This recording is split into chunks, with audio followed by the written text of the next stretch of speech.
In the Know, a radio program talking to the newsmakers in Ogle, Lee, DeKalb counties and beyond, keeping you in the know. Here's your host, Charles Van Horn. Good morning and happy Sunday. Joining us in studio, the Light Beam Players youth performance group and their leader in studio with us, Elijah Botts. Addie Botts is in here as well as Oliver Pohl.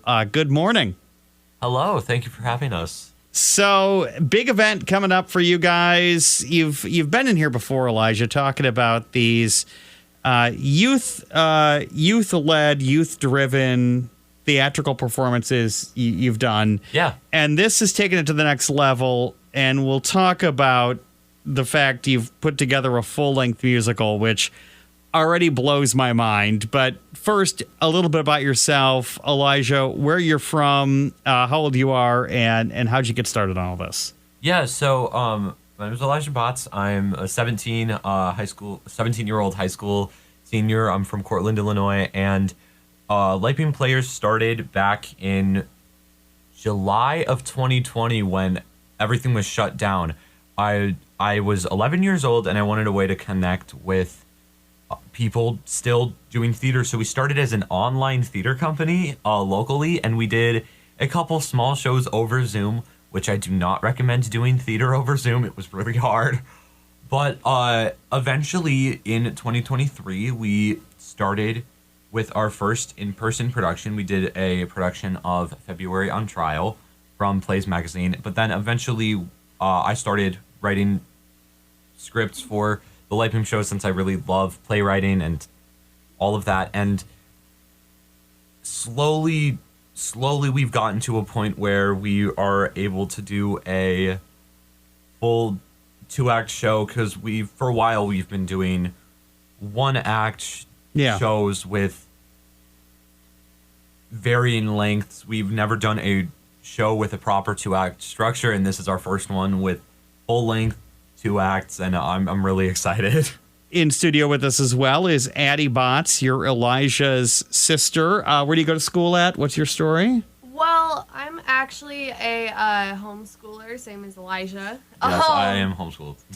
I, of course, live the same place, Elijah, because siblings. That's how that works. Yes. Yeah, when did you get started with theater then? Was Elijah sort of the bug then to get you involved? Yeah, basically, I did another play, but I've been in around 11 plays now because of him. You almost sound like it's blame. No. It's very fun. I was actually a costumer and stage manager for one of his first show, person show. It was pretty fun. And now we're going on to this next one. Oliver, you're in the studio here, and you're a little scratchy voice, so we won't ask too much of you. Where are you from, and how long have you been involved in theater? Well, I'm originally from, a lot of places. I've moved around a lot in my life, but I'm in Cortland, same as both of them. I've been in theater since about 2020, actually 2019, because we started in a Willy Wonka play. It was separate from them. It was still in a CCT program, and that during my first performance, which I didn't get to the last one due to COVID. Elijah was actually in the audience of one of them. The last one, I think. And we didn't know at that point, but a little while later, it was Rent, I believe. Yeah. In 2022, that I decided to join a performance again because I really liked doing the first one. That went really well. I had a lot of fun. And I stopped for a while until about what month was it? August, yeah. At the last minute, 5 hours before the next show happened, I got called up that their main lead as the announcer got canceled, and no one else was going to take it. They were going to have to completely cancel. No one was there, so I had to get into the role in 5 hours. So, getting into a role short term, that's obviously a lot of stress. Crafting an entire show, Elijah, more stress. This one is called Secrets Lie Beyond. first off, how do you describe the story, and how do you make it something unique for your vision on stage? So, Secrets Lie Beyond is a dark fantasy-inspired musical. It follows a boy named Silas a year and a half after his mother's strange disappearance that can't be explained, and so he sets out to go find her, and he accidentally ends up in this magical forest called the Forest of the Fae, which contains everything magic. Every magic creature, even humans who possess magic, have been separated from non-magic beings, which are called the mortals, regular humans. And he eventually meets this boy named Wally, who is a strange boy who has no memories of his own. And together they team up to find Silas's mom and Wally's memories, and all while on the run from an evil emperor who is out for revenge. This is a musical. Yes. So you're telling not only a tale, which is really just a fantasy, sort of a fairy tale type thing. You're having to get that story to progress, all in song with a number of players. How many children and young adults are in this show? We have a cast of, including me, because I play a part in the show too, we have 14.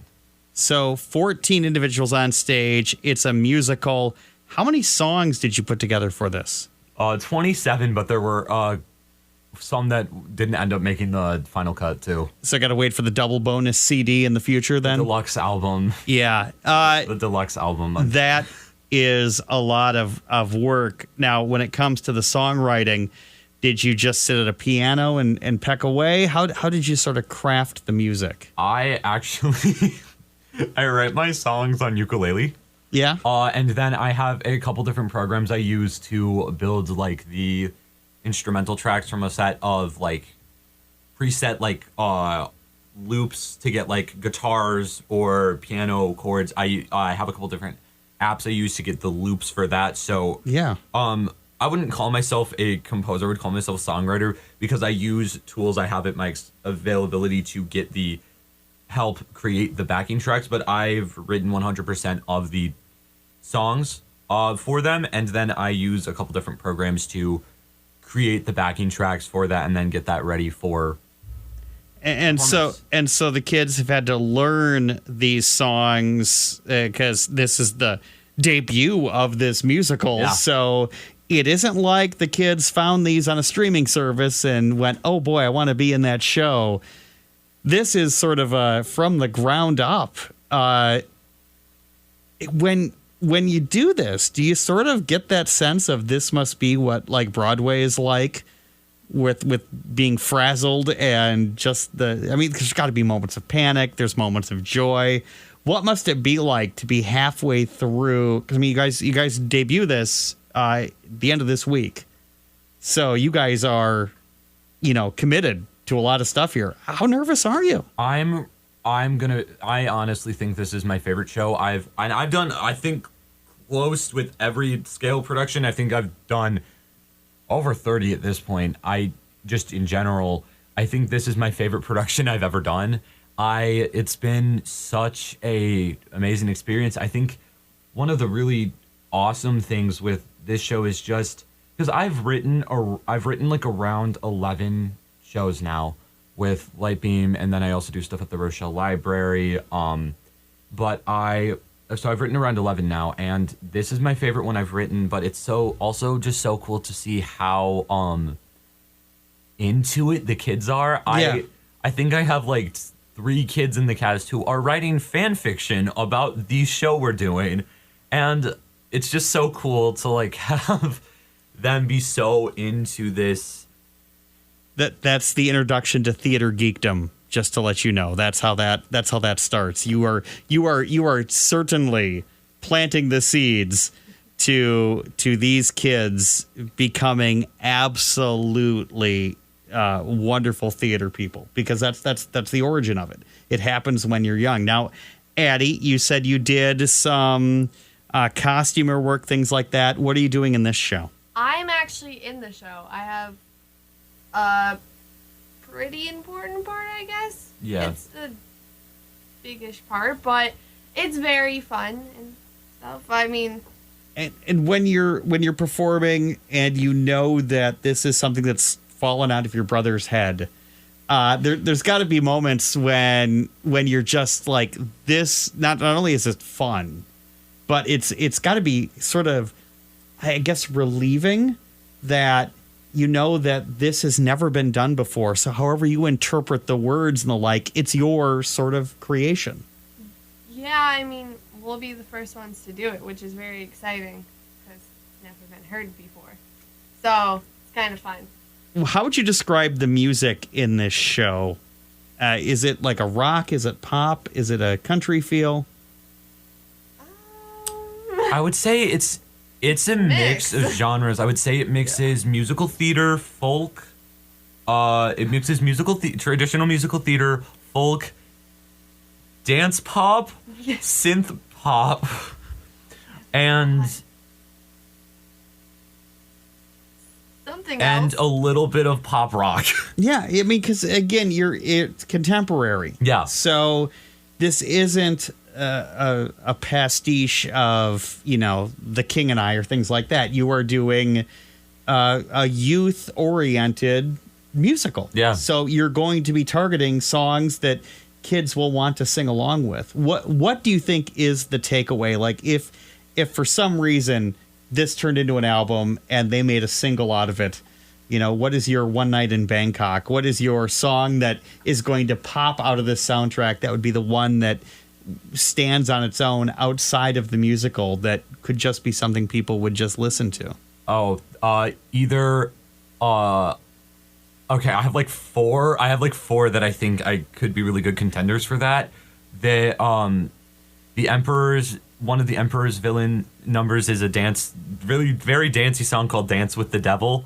And then Oliver actually plays a character named King Zyla, who is this dragon king, who he has a song called Dragon Hearted. I think that one is that's one of my favorites.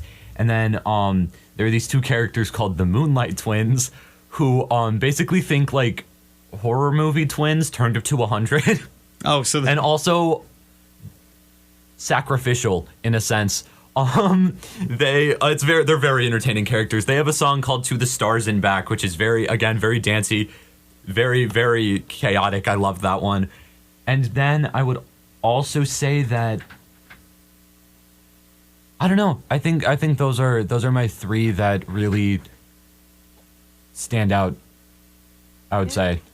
Secrets Lie Beyond Lightbeam Players, happening Friday at the DeKalb Area Women's Center at 7 p.m., Saturday at 7 p.m., then Sunday at 2 p.m., and then on November 22nd, you'll be at the DeKalb Public Library with the show at 10 a.m., and then here at the Flag Rochelle Library, November 22nd at 2:30 p.m. Free admission. Obviously, donations encouraged to help keep Lightbeam Players going. And age recommendation 8+ for some heavier themes. Obviously, kids lost in the woods. Probably not good for the littles. And the show definitely very much deals with loss of family and grief are very important themes to the plot of the show. But I would definitely say I would definitely recommend it for ages 8 and up. Lightbeam Players, how do people find out more about you guys? You can check us out at Lightbeam Players, mainly on Facebook, and Instagram is where we are active. We also have a website, but it's just a Google site at this point. I'm working on getting an actual website going, but you can find the link to that on our Facebook page, so just check us out at Lightbeam Players. We also have a TikTok. Secrets Lie Beyond, an all-original musical, 27 songs, cast of, you said 14? 14. Made up of youth from all over the area? We have people coming all the way as far as up in Oregon. We have some people here in Rochelle. We have some people down in Hinckley. And then 4 of us actually are from Cortland, which is cool. There you go, putting Cortland on the map. DeKalb Area Women's Center Friday, Saturday, and then Sunday, DeKalb Public Library on the 22nd, as well as the Flag Rochelle Library. Elijah, Addie, Oliver, thank you so much for joining us this morning. Thank you for having us. Don't have a shot. Enter the forest so you'll see that she's alive. Enter the forest. listening to this week's In the Know. The program returns next week at this time with another great conversation with someone from your community. We could give you all of this.